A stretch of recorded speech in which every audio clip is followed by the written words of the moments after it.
Kung sumisilip na ang Pasko around the corner, ang lahat din ay nagiging excited na kung ano ang magiging handa sa ating Noche Buena. That's right. Kasi kasabay ng sarap ng pagkain, meron din tayong nararamdamang nostalgia. Okay, what is the best Noche Buena food that you've ever had? Isipin nyo.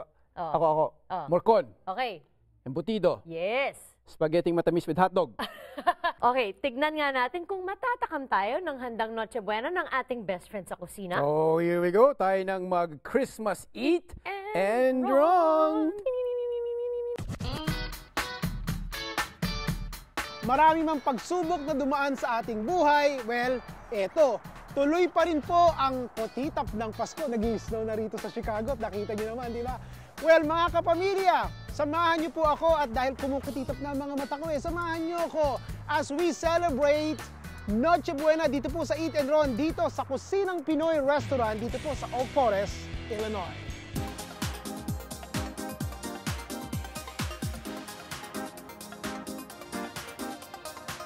When I called Kusinang Pinoy, sabi ko, impress me ha. Gusto ko every year maganda talaga yung presentation ng Noche Buena. Hindi po ako na-disappoint. Look at this. Umpisahan natin sa ulam na pang Noche Buena at tatapusin natin sa kakanin all the way to the other end of the table. At napag-alaman ko po na si Johnny at saka si Malu Ventura mga kababayan ko na tubong Pasig. So mas okay sa akin yun. Simulan natin. Nakita mo to? I can't help myself. I had to taste this earlier when we were setting up. So, kita mo yung balat, nakita mo yung laman, oh. So, tikman natin. And now for the balat part.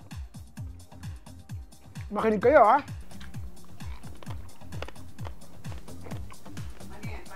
Okay.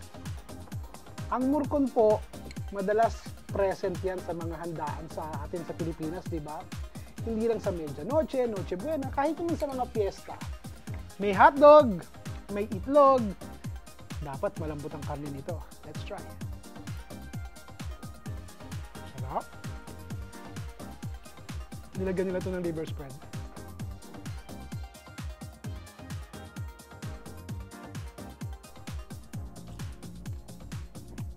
Okay. Reason enough para pumunta kayo dito. Pasado. Ito po ang kanilang baked ham. Wow, look at this. Hindi siya masyadong mataba. Konting-konti lang. Pero nag-melt yung taba as they baked it. So, nagdi-drift yung taba sa loob ng laman. Merong kasamang pineapple and 7-Up concoction. Yung alat ng ham, you can expect that.